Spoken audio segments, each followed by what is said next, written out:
नमस्कार विद्यार्थी मित्रांनो, मी लता भोसले नागेश गरजगे ऑर्किड स्कूलमधून आपलं मनपूर्वक स्वागत करते। विद्यार्थी मित्रांनो, माणसं बोलताना पाहिली आहे तुम्ही, पक्षी बोलताना पाहिलेत, पण तुम्हाला माहिती आहे नदीसुद्धा बोलते। कशा पद्धतीने बोलत असेल बघा, आपण पोपटाला सांगितलं की आपल्याप्रमाणे बोल तर पोपट पण बोलायला लागतं, बरोबर आहे की नाही? म्हणजेच ती कला त्याला अवगत आहे। पण विद्यार्थी मित्रांनो, नदी बोलते का हो? आपल्याला आज इयत्ता 5वीचा जो पाठ आहे 16वा मी नदी बोलते तो पाठ आपल्याला आज अभ्यासायचा आहे।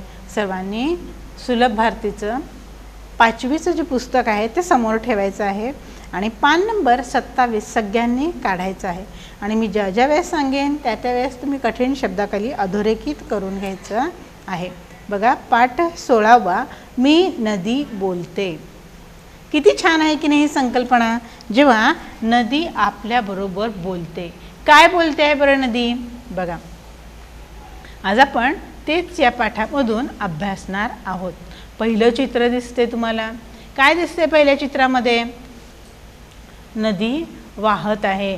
इथं आपल्याला वेगवेगळे असे डोंगर दिसत आहेत की नाही, आणि झाडं दिसत आहेत। नदी सगळीकडून वाहत येताना म्हणजेच काय, ती प्रवाहित आहे, कुठेही थांबलेली नाही। तिचा जन्म कुठे झाला आहे?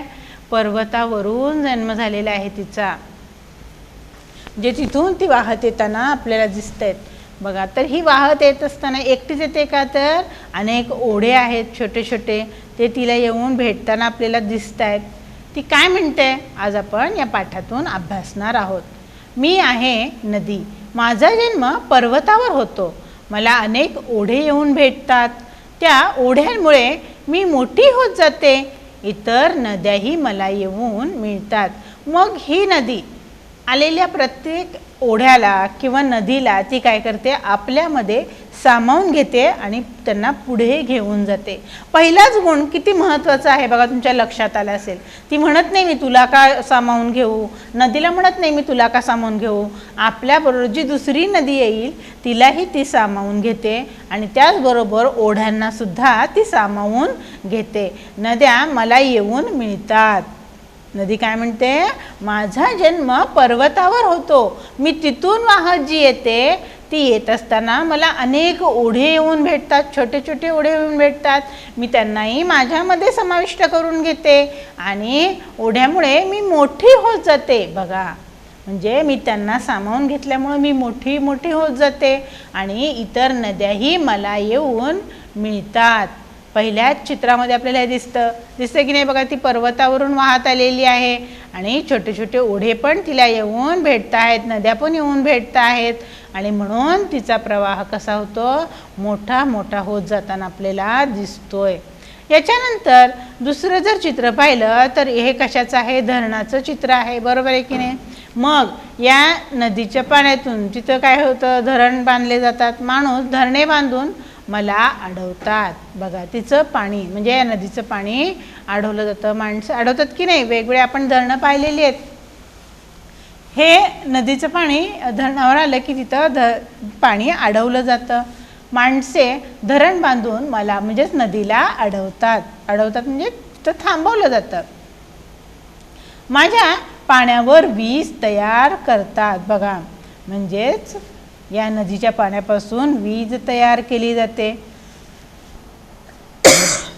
त्या विजेवर कारखाने चालवतात, शेतातील पंप चालवतात, पिण्यासाठी पाण्याचा वापर करतात।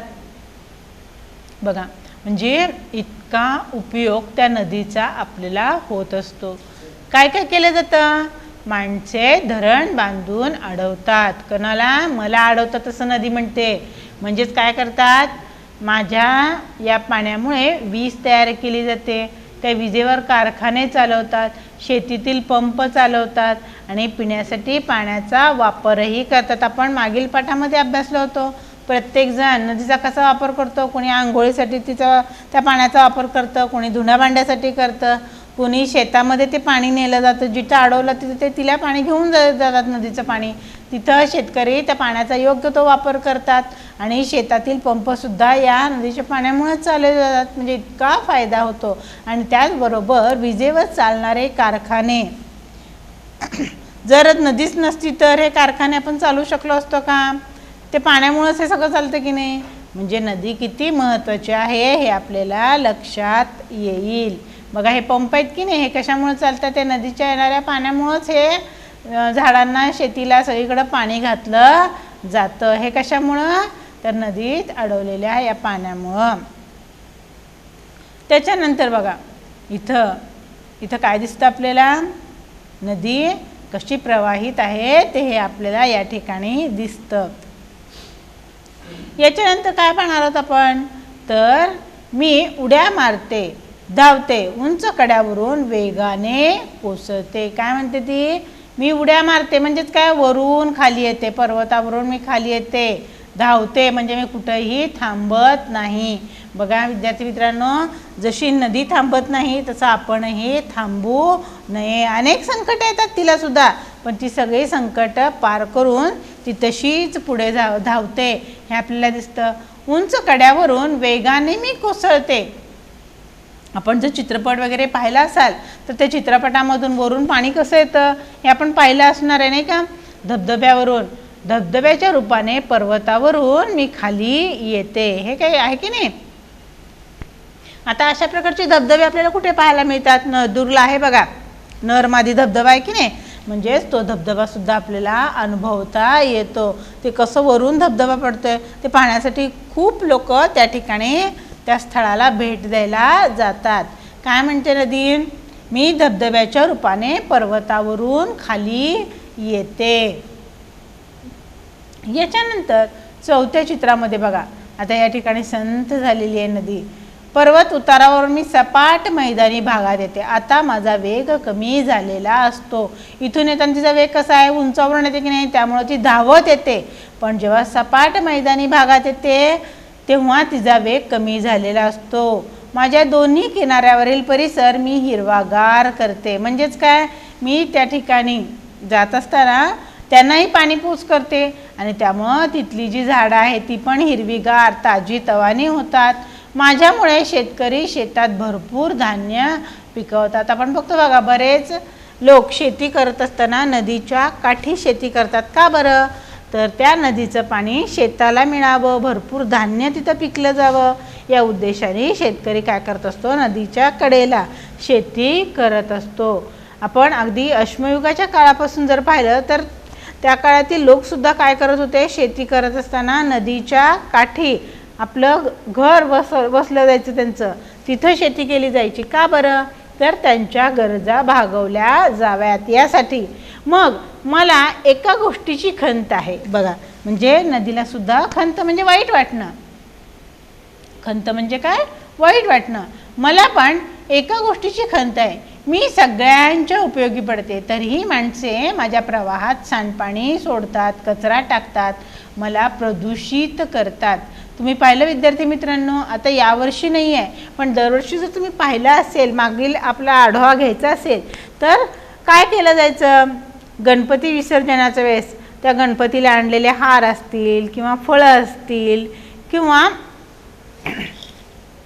ती मूर्ती असेल तर ती त्या नदीच्या प्रवाहामध्ये किंवा ओढ्यामध्ये, तलावामध्ये विसर्जित केली जायची. आणि त्यामुळं काय व्हायचं?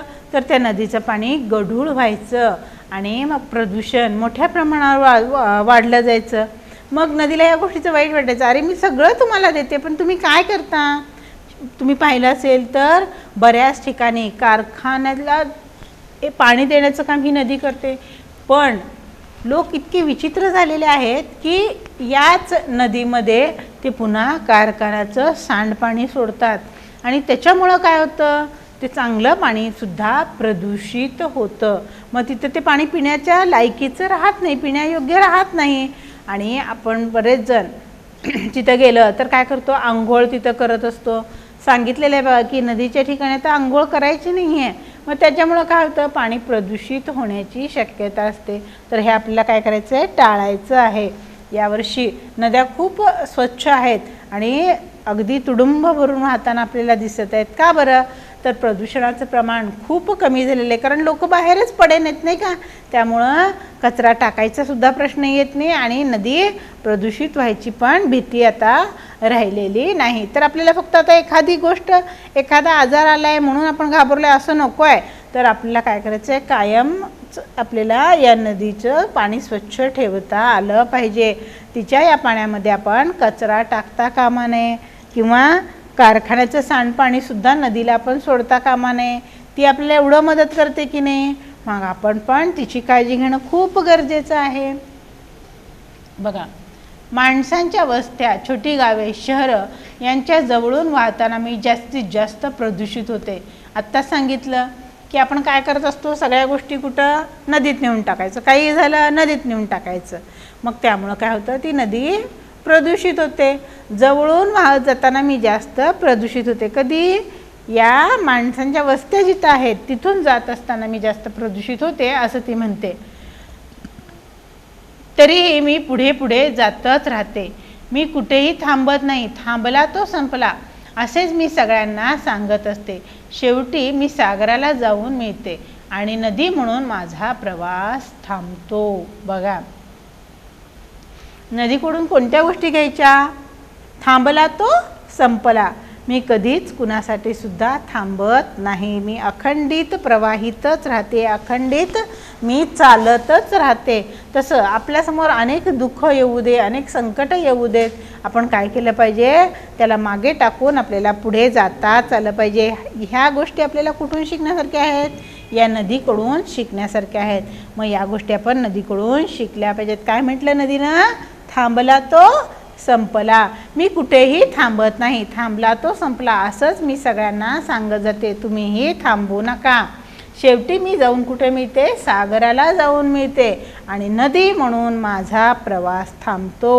मग तिथं गेल्यानंतर मला पूर्ण विराम मिळतो, विश्रांती मिळते, कारण मी कुणामध्ये सामावून जाते, त्या सागरामध्ये सामावून जाते. अशा पद्धतीनं आज आपण मी नदी बोलते हा पाठ अभ्यासला. याच्यानंतर आज आपण जाणार आहोत या पाठावरील प्रश्नांकडे. बघा, पाठ 16वा, मी नदी बोलते. प्रश्न पहिला, कंसातील योग्य पर्याय निवडून रिकाम्या जागा भरा. प्रश्न पहिला काय, कंसातील योग्य पर्याय निवडून रिकाम्या जागा भरा. एक आकडा, नदीच्या पाण्यावर टिंबटिंब तयार करतात, वीज, आग आणि बर्फ. याच्यामध्ये योग्य पर्याय काय आहे, वीज. या ठिकाणी इथं आपल्याला अधोरेखित करायचं आहे, वीज. दुसरा आहे, नदीच्या दोन्ही किनाऱ्यावरील परिसर नदी हिरवागार करते. कसा करते, निळसर, हिरवागार आणि काळपट. काय करते, हिरवागार करते. पुन्हा एकदा बघा, प्रश्न पहिला, कंसातील योग्य पर्याय निवडून रिकाम्या जागा भरा. एक आकडा, नदीच्या पाण्यावर वीज तयार करतात, वीज, आग आणि बर्फ. याच्यामधला पहिला पर्याय आहे तो या ठिकाणी आपल्याला अधोरेखित करायचा आहे. दुसरा आहे, नदीच्या दोन्ही किनाऱ्यावरील परिसर नदी टिंबटिंब करते. म्हणजे काय, हिरवागार करते. निळसर, हिरवागार आणि काळपट, याच्यामध्ये हिरवागारला आपल्याला अधोरेखित करायचं आहे. प्रश्न दुसरा, जोड्या जुळवा. अ गट आणि ब गटामध्ये उत्तरे दिलेली आहेत. अ गट, त्यातला पहिला, सपाट.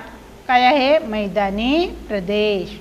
काय आहे, मैदानी प्रदेश. पुन्हा एकदा बघा, अ मधला पहिला, एक, सपाट. उत्तर काय आहे, मैदानी प्रदेश. दोन, भरपूर. काय आहे, धान्य. आणि तिसरं, हिरवागार परिसर. याच्यानंतर आपण जाणार आहोत प्रश्न तिसरा.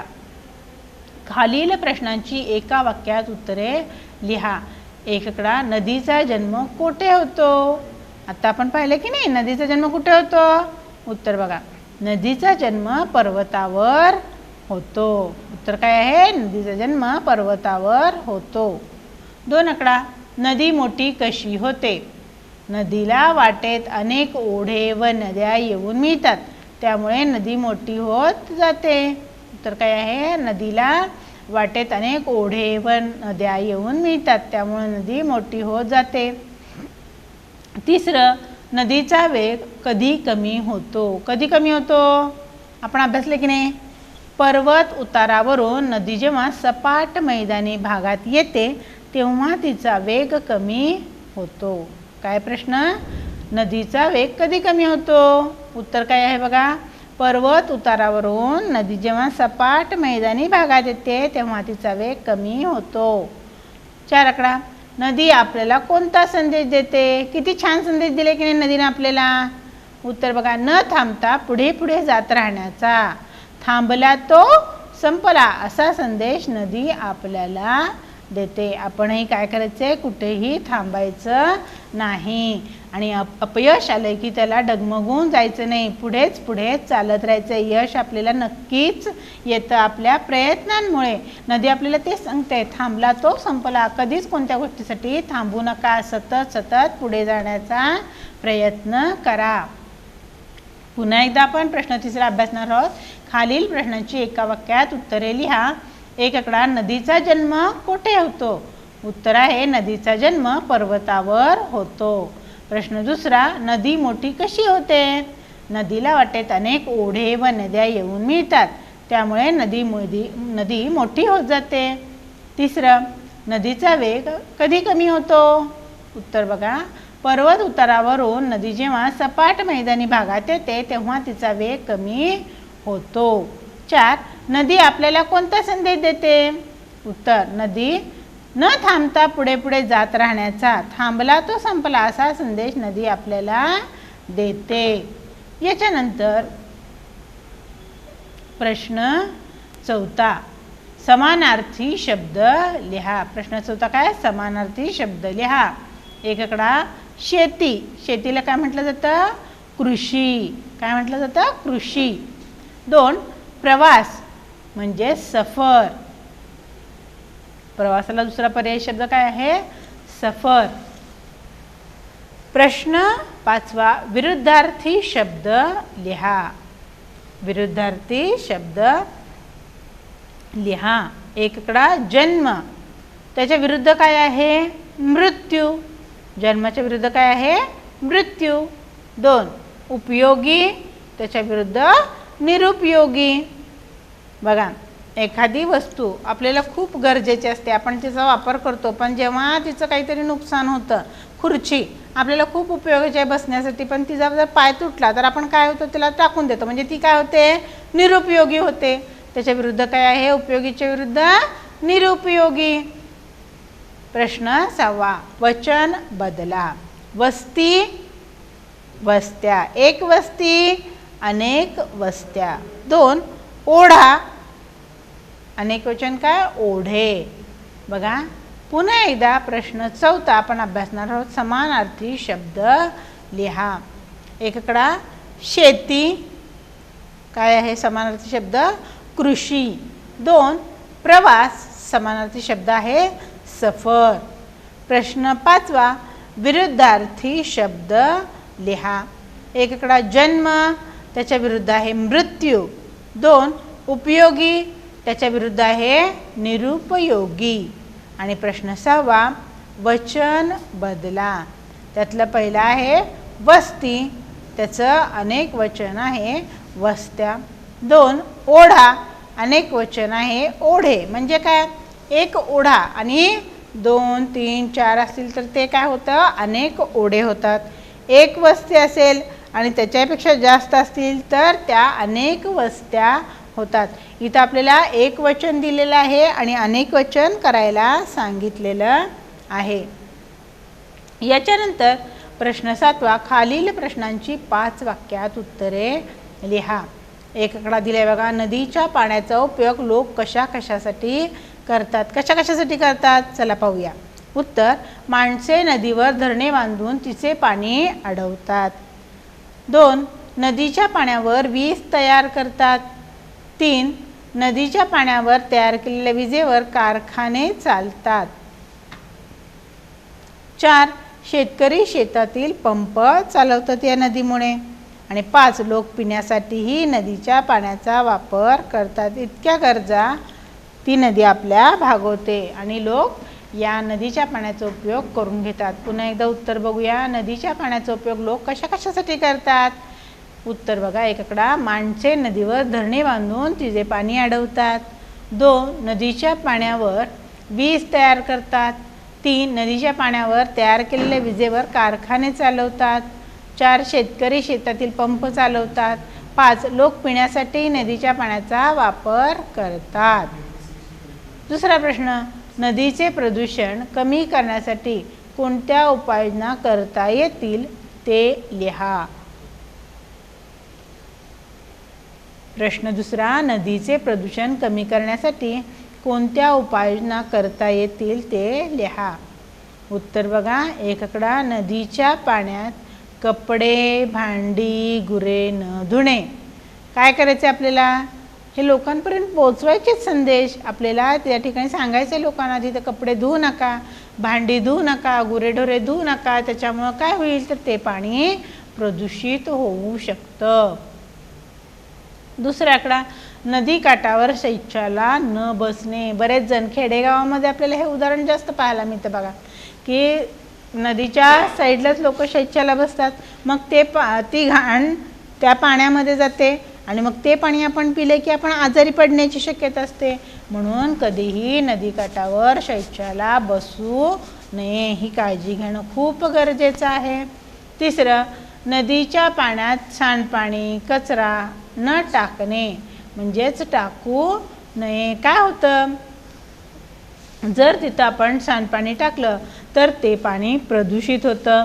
आपल्याला विविध आजारांना सामोरे जावं लागतं आणि माणसं खूप आजारी पडतात.